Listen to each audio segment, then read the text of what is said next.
Ever get that feeling like you know you're capable of so much more?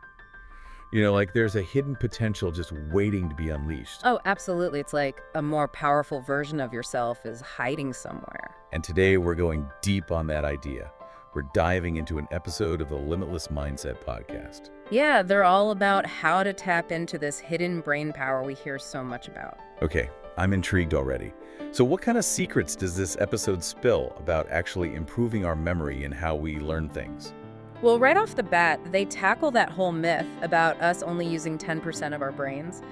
Turns out that's not even close to being true. Wait, really? I always thought there was something to that 10% thing. Nope. We actually use our whole brain, just not always in the most effective way. So if we're using all of it, what's the problem then? What's holding us back? It's more about how we're using our brains, not just the amount. The episode gave some really cool examples, like, have you ever noticed how some people just seem to pick up new languages without even trying? Oh yeah, definitely.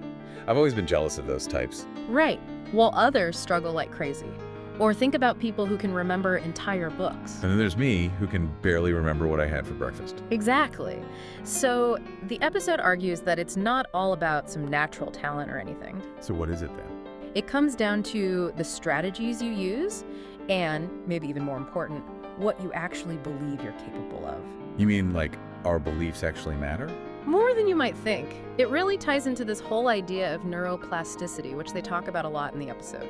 Neuroplasticity. That sounds a little intimidating, to be honest. Oh, it's not as complicated as it sounds. Basically, it just means that our brains are constantly changing and adapting based on what we do and think. It's kind of like every time you have a new experience or you learn something new, your brain actually rewires itself. Oh, interesting. Yeah, like building a muscle. The more you use it, the stronger it gets. I like that analogy. But how does that connect to our beliefs about ourselves? So think about it this way. If you're always telling yourself, oh, I'm so bad at math, your brain's like, okay, if you say so. And it just accepts that as fact. Pretty much. And because of this neuroplasticity thing, it can actually make you worse at math over time. Wow, that's kind of scary, isn't it? It is, but that also means we can use this to our advantage. Oh, so if we start telling ourselves positive things, it can actually make a difference. You got it. The episode calls it rewriting your brain's script. So instead of saying, ooh, I'm terrible with names, try switching it up to, you know what, I'm actually getting better at remembering names every day. So you're basically training your brain to focus on improvement. I like that. Exactly.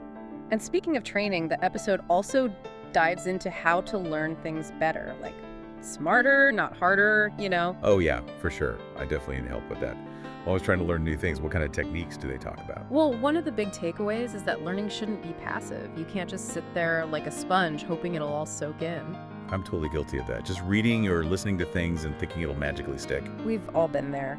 But really, you have to engage with the material, make it active. So what does that look like? Like, how do you actually do that? They had some cool suggestions. One that really stood out to me was this idea of linking new information to like a vivid image or an emotional experience, something that really sticks out. That makes sense. I'm a visual learner, so I can see how that would be helpful. Yeah. Our brains are wired to remember things that have an emotional charge. Like think about your strongest childhood memories. Oh, I get it. Those are the ones that really stay with you, the ones with all the emotions tied to them, good or bad. Right. So if you can connect that new information to something that already has meaning for you, it's way more likely to stick. So if I'm trying to learn about history, should I try to picture myself being there or something? Totally. Or maybe connect it to a movie you've seen about that time period or something. The more senses you can get involved, the better. And the more personal the connection, the stronger the memory will be. Got it. Nailed it. Another interesting point they brought up was about brain fuel. Brain fuel, you mean like what we eat and stuff? Food is definitely a part of it, yeah. But it's also about making sure you're getting enough sleep, managing that stress, and even like practicing mindfulness. Okay, that makes sense. If you're running on empty, your brain's not going to be at its best. Exactly. And they actually had some really specific tips for how to boost this brain fuel. One simple but super effective thing they recommended was trying to fit in like 10 minutes of deep breathing or meditation every day. 10 minutes. Okay, that's doable. I think even I can manage to find 10 minutes in my day. What else did they say? Staying hydrated is huge. Even being a little dehydrated can really mess with how well your brain works. Okay, noted.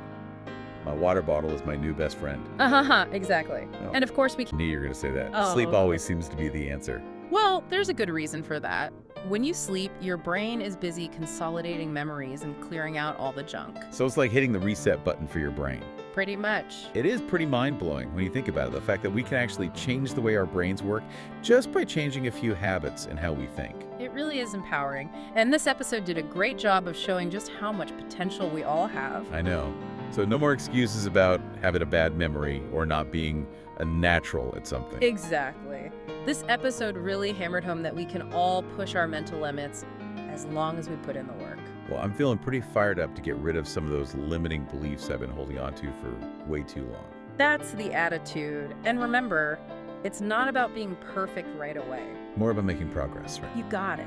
Even small steps can make a big difference over time. So for our listeners out there who are feeling that spark of motivation, what's like the one thing you'd tell them to focus on first? I'd say start paying attention to that little voice in your head. You know, that self-talk. Oh, yeah. What kind of negative messages are you replaying on repeat? Catch yourself, right. Once you figure those out, then you can start replacing them with more positive stuff. So instead of saying, I'm terrible at this, tell yourself, I'm getting better every day. Exactly. And don't forget to try out some of those active learning techniques we talked about. Right, like connecting information to images or stories.